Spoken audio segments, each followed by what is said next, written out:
শিক্ষার্থীরা, আশা করি ভালো আছো তোমরা সবাই। আমাদের অনলাইন ক্লাসের ধারাবাহিকতায় আজকে আমরা আমাদের ষষ্ঠ শ্রেণীর হিন্দু ধর্ম নৈতিক শিক্ষা যাদের রয়েছে, আমরা তোমাদের প্রথম অধ্যায়ে স্রষ্টা সৃষ্টি অধ্যায়টার আমরা আরেকটা সৃজনশীল প্রশ্ন আমরা আজকে আলোচনা করব। ঠিক আছে, আমরা আশা করছি আমরা যদি ভালো করে আমাদের উদ্দীপকটাকে আমরা যদি ভালো করে দেখি, উদ্দীপকটাকে যদি আমরা ভালো করে শুনি, তাহলে আমরা প্রশ্নগুলোর উত্তর খুব সহজভাবে আমরা শেষ করতে পারবো। ঠিক আছে, আচ্ছা, স্রষ্টা সৃষ্টি অধ্যায়টা কিন্তু তোমরা সবাই ভালো করেই করেছো আমি জানি। তোমাদেরকে আমি আবারও আমাদের আলোচনা শুরু করার আগে তোমাদেরকে যে কথাটি আবারও বলে স্মরণ করিয়ে দিচ্ছি, তোমাদের পরীক্ষায় মোট 11টি সৃজনশীল প্রশ্ন থাকবে। কয়টি? 11টি। এই 11টি প্রশ্নের মধ্যে তোমাকে সৃজনশীল প্রশ্নের উত্তর করতে হবে কয়টি? 7টি, অর্থাৎ 7 × 70, এবং 30 নম্বরের থাকবে বহু নির্বাচনী। এই 30 এবং 70 মিলেই হচ্ছে তোমার 100। এই 7টা সৃজনশীল প্রশ্ন লেখার জন্য তুমি কিন্তু সময় পাবা 2 ঘন্টা 30 মিনিট। 2 ঘন্টা 30 মিনিট। তাহলে তোমার মাথায় রাখতে হবে যে 2 ঘন্টা 30 মিনিটের মধ্যে একটা সৃজনশীল প্রশ্ন লিখতে আমি কতক্ষণ করে সময় ব্যয় করলে, বা কত সময়ের মধ্যে আমি একটা মার্জিন সময়ের মধ্যে যদি আমি শেষ করতে পারি, তাহলে আমি 7টা প্রশ্নের উত্তরই লিখতে পারবো। কারণ আমরা অনেক সময় দেখি যে সৃজনশীল প্রশ্নের উত্তর অনেক বড় করে ফেলতে গিয়ে অনেক শিক্ষার্থী 7টা প্রশ্নের সৃজনশীল উত্তর করতে পারে না। সেক্ষেত্রে আমরা প্রত্যেকটা প্রশ্নের উত্তর লেখার সময় আমার সময়ের বিষয়টা আমি কিন্তু সবসময় মাথায় রাখবো। যাই হোক, আমরা আলোচনায় যাই। স্রষ্টা সৃষ্টি অধ্যায়টা থেকে এর আগেও আমরা ক্লাস করেছি, অনলাইনেও ক্লাস আমাদের তোমরা ক্লাসরুমে অ্যাটেন্ড করেছো। আজকে দ্বিতীয় প্রশ্নটা আমরা এখান থেকে করছি। সজীব প্রকৃতির মধ্যে সৃষ্টিকর্তার অবস্থান উপলব্ধি করে কে? আমাদের এই আলোচনার মূল চরিত্র হচ্ছে সজীব। সে কার মধ্যে? সজীব প্রকৃতির মধ্যে। কাকে? সৃষ্টিকর্তাকে। কি উপলব্ধি করে? অবস্থান। অর্থাৎ উনি যে প্রকৃতির মধ্যে উনি যে বসবাস করেন, উনি যে প্রকৃতির মধ্যে আছেন, সেটা উপলব্ধি করে মানে কি? ফিল করা। ফিল করা। হ্যাঁ, কিছু বিষয় আছে যেগুলোকে আমরা শুধু অনুভব করতে পারি, এগুলোকে আমরা দেখি না। দুঃখ, কষ্ট, আনন্দ, বেদনা, হাসি, কান্না, এগুলোকে আমরা কখনো কি করতে পারি না? অনুভব ছাড়া আমরা চোখে দেখি না। আমি তোমাদেরকে এর আগেও ক্লাসে ফান করে বলেছিলাম যে আমাকে 10 টাকার দুঃখ দাও, আমাকে কিছু টাকার আনন্দ দাও, কিছু টাকার হাসি দাও। এভাবে কি সম্ভব? কেউ কি আমাদের দিতে পারে? এভাবে দেওয়া যায় না। এই জিনিসগুলো কি করে? উপলব্ধি করা যায় বা অনুভব করতে পারি, আমরা এটাকে ফিল করতে পারি। তো স্রষ্টার যে অবস্থান চারদিকে, সেটাকেও আমরা কি করি? অনুভব করি। অন্যদিকে তার ভাই, এই গল্পে এই উদ্দীপকে আরেকটা চরিত্র আছে, তার নাম হচ্ছে সজীবের ভাই সাজু। সে সবসময় বিজ্ঞান নিয়ে চিন্তা ভাবনা করে, সায়েন্স। হ্যাঁ, বিজ্ঞান নিয়ে সে সবসময় চিন্তা ভাবনা করে। সুযোগ পেলেই সে কম্পিউটারে বিভিন্ন বিষয় নিয়ে গবেষণা করে। অর্থাৎ স্রষ্টার বিভিন্ন সৃষ্টি সম্পর্কে, এগুলোর উৎপত্তি স্থল কি, কিভাবে এগুলো এলো, বিজ্ঞানের প্রত্যেকটা জিনিস কিভাবে সৃষ্টি, এগুলো নিয়ে সে গবেষণা করে। তার ধারণা, কার ধারণা? সাজুর ধারণা, বিজ্ঞানী সবকিছু। এখানে 2 জন মানুষ, একজন হচ্ছে সজীব। সজীব মনে করে যে এই প্রকৃতির মধ্যে সৃষ্টিকর্তার অবস্থান, প্রকৃতিতে যাই হচ্ছে সব সৃষ্টিকর্তার ইশারাতেই হচ্ছে। অন্যদিকে সাজু মনে করে এই পৃথিবীতে যাই সবকিছুই বিজ্ঞানের কারণেই সৃষ্ট। সজীব এবং সাজু 2 ভাই হলেও সৃষ্টিকর্তার প্রতি বিশ্বাসের পার্থক্য কি করা যায়? লক্ষ্য করা যায়। আচ্ছা, খেয়াল করে আমরা যদি আমরা বিষয়টা নিয়ে আলোচনা করতে যাই, আমাদের কাছে যেটা সবার আগে চলে আসে, সৃষ্টিকে, স্রষ্টাকে। তোমাকে আগে বুঝতে হবে সৃষ্টিটাকে, আর এগুলো কে? এগুলোর স্রষ্টাকে। সৃষ্টি হচ্ছে আমাদের এই প্রাণীকুলের, এই ইহকালে আমরা যারা প্রাণ নিয়ে অবস্থান করছি, যারা জন্ম থেকে ক্রমান্বয়ে বেড়ে ওঠে, হ্যাঁ, যারা এক সময় যেমনি জন্ম হয়, ঠিক একটা সময় গিয়ে তাদের কি হয়? তারা বেড়ে ওঠে এবং নিয়মের কারণে একটা সময় গিয়ে তারা মৃত্যুবরণ করে। তারাই হচ্ছে স্রষ্টার সৃষ্টি। যাদের মধ্যেই প্রাণ আছে তাদেরকে আমরা জীব বলি, তারাই হচ্ছে সৃষ্টি। কার? স্রষ্টার। শুধুমাত্র প্রাণী নয়, এই উদ্ভিদের কথাই বলি, আমাদের বেঁচে থাকার জন্য যত রকম আয়োজন স্রষ্টা এই পৃথিবীতে সৃষ্টি করে দিয়েছেন বলেই আমরা কি করতে পারি? বেঁচে আছি। আচ্ছা, আর এই সকল সৃষ্টি পেছনে যে মূল রহস্য, যাকে কেন্দ্র করে মূল রহস্য, তিনি হচ্ছেন আমাদের স্রষ্টা, যাকে আমরা ঈশ্বর বলে কি করি জানি, যাকে আমরা ঈশ্বর বলে মানি। আচ্ছা, এখানে সজীবের কথায় যদি আমরা লক্ষ্য করি তাহলে আমাদের স্রষ্টা সৃষ্টি অধ্যায়ের সাথে সম্পূর্ণরূপে মিলে যায়, কারণ সেখানে স্রষ্টাকে এই সৃষ্টির মূল বলে অভিহিত করা হয়েছে। হ্যাঁ, আর তার একইভাবে তার আরেক যে ভাই সাজু, সে আবার কি মনে করে, শুধুমাত্র ঈশ্বরের সৃষ্টিকর্তাকেই সে উপলব্ধি করে না, সে মনে করে যে এই পৃথিবীর সবকিছু বিজ্ঞানী সৃষ্টি করেছে, বিজ্ঞানের মাধ্যমে বিজ্ঞানী সবকিছু কি করে, তার বিজ্ঞানী সবকিছু এই পৃথিবী। তাহলে এই দুইজনের কথার মধ্যে আমরা একটু কি লক্ষ্য করি, একটু করে সাংঘর্ষিক না হলেও একের সাথে কথার অপরে সম্পূর্ণ মিলতে আমরা খুঁজে পাই না। যাই হোক, আমাদের ফোকাসটা আমরা সজীবের দিকেই করি। সজীব প্রকৃতির মধ্যে সৃষ্টিকর্তার অবস্থান উপলব্ধি করে। হ্যাঁ, সে সৃষ্টিকর্তার প্রতি তার যে বিশ্বাস, সে বিশ্বাস নিয়েই সে বেঁচে থাকে, কিন্তু সাজু একটু অন্যরকম, সে মনে করে এই পৃথিবীতে বিজ্ঞানী সব। যাই হোক, এই আলোচনার সাথে আমরা খুব করে মিল পাই আমাদের স্রষ্টা সৃষ্টি অধ্যায়টা। আমরা এবার প্রথম প্রশ্নে চলে যাই। তোমরা খেয়াল করে দেখো, জীব দেহের প্রাণ কোনটি? আমি আবারও বলছি, 1 নম্বর প্রশ্নটি হচ্ছে আমাদের জ্ঞানমূলক প্রশ্ন হচ্ছে, যেটি কখনো পরিবর্তন করা যায় না, যেটি চিরন্তন সত্য, সেটাই হচ্ছে জ্ঞানমূলক। এটাকে ইচ্ছা করলেই তুমি নিজে থেকে কোনো ভাব প্রকাশ করতে পারো না, যা সত্যি তাই বসাতে হবে। তাহলে আমরা 1 নম্বর প্রশ্নের উত্তরের মধ্যে খেয়াল করে দেখছি, জীব দেহের প্রাণ কোনটি? আমরা জানি ঈশ্বর প্রতিটা জীবের মধ্যে কি হিসেবে বিরাজ করে? আত্মা হিসেবে বিরাজ করে। গুড। এই আত্মা, এই জীবদেহের প্রাণই হচ্ছে কি? আত্মা। কারণ এই আত্মা যদি একটা জীবদেহ ছেড়ে চলে যায়, তখন সেই জীবদেহের কি ঘটে? মৃত্যু ঘটে। জীবের মৃত্যু হয়, কিন্তু আত্মার কখনো কি হয় না? মৃত্যু হয় না। সে এই দেহটা ছেড়ে আরেকটা দেহে গিয়ে প্রবেশ করে। আর সেই সকল আত্মা সৃষ্টিকারী যিনি, তিনি হচ্ছেন পরমাত্মা, যাকে আমরা ঈশ্বর বলি। আচ্ছা, ওই আলোচনায় পরে আসি। প্রথমেই আমাদের ক নম্বর প্রশ্নটার উত্তরে আমরা পাচ্ছি, জীব দেহের প্রাণ কোনটি? জীব দেহের প্রাণ হচ্ছে কে? আত্মা। কেমন? আমাদের ক নম্বর প্রশ্নের উত্তর শেষ হলো। এবার খেয়াল করে দেখো, জীবাত্মাকে পরমাত্মার অংশ বলা হয় কেন? এখানে বিষয়টাকে আমরা দুটো ভাগে ভাগ করে নিচ্ছি। একটা হচ্ছে জীবাত্মা, জীবের মধ্যে যে আত্মা অবস্থান করে তাকে বলা হয় কি? জীবাত্মা, জীবের যে আত্মা। আর পাশেরটা হচ্ছে পরমাত্মা, পরম যে আত্মা, যে আত্মার কখনো মৃত্যু হয় না, যে আত্মার কোনো পুনঃসৃষ্টি নাই। হ্যাঁ, সেটাই হচ্ছে পরমাত্মা। এই জীবাত্মাকে, জীবের মধ্যে অবস্থানকারী আত্মাকে কার অংশ বলা হয়েছে? পরমাত্মার অংশ বলা হয়েছে। পরমাত্মা মানে কে?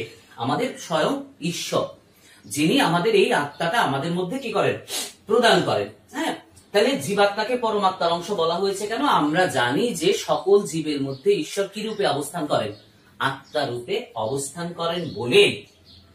আমরা আবারও বলছি, আমরা জানি যে প্রতিটা জীবের মধ্যে ঈশ্বর আত্মা রূপে কি করেন? বিরাজ করেন। তার মানে প্রতিটা জীবের মধ্যে কি আছেন? ঈশ্বর আছেন। প্রতিটা জীবের মধ্যে যেহেতু ঈশ্বর আছেন, প্রতিটা জীবের মধ্যে যেহেতু তিনি আত্মা রূপে বিরাজ করেন, তাহলে আমাদের মধ্যে সেই আত্মাটিকে দিয়েছেন কে? পরমাত্মা। পরমাত্মা মানে কে? ঈশ্বর। তাহলে যেহেতু ঈশ্বর আমাদের প্রত্যেকটা জীবের মধ্যে আত্মা রূপে বিরাজ করেন, তাই ঈশ্বরকে কি, জীবাত্মাকে কি বলা হয়? পরমাত্মার অংশ বলা হয়। তার মানে তুমি খেয়াল করে দেখো, তুমি আমি এই জগতের যারাই আছি, তারা প্রত্যেকেই কার অংশ? ঈশ্বরের অংশ বা পরমাত্মার অংশ। পরমাত্মা মানে কে? ঈশ্বর। তাহলে জীবাত্মাকে কেন পরমাত্মার অংশ বলা হয়েছে? জীবাত্মাকে পরমাত্মার অংশ বলা হয়েছে কারণ প্রতিটা জীবের মধ্যে ঈশ্বর কি রূপে বিরাজ করেন? আত্মা রূপে বিরাজ করেন বলেই জীবাত্মাকে কি পরমাত্মার অংশ বলা হয়েছে। আমার মতো এত আলোচনা আমি শুধু তোমাদের বোঝার জন্যই বলছি, এত বড় পরিসরে তোমাদেরকে উত্তর লিখতে হবে না। তোমাদের উত্তরটা ওভাবেই করতে হবে যে কেন জীবাত্মাকে পরমাত্মার অংশ বলা হয়েছে। কারণ জীবের মধ্যে ঈশ্বর আত্মা রূপে বিরাজ করেন বলেই জীবাত্মাকে কার অংশ বলা হয়েছে? পরমাত্মার অংশ বলা হয়েছে। আমাদের অনুধাবনমূলক প্রশ্নটাও শেষ হয়ে গেল।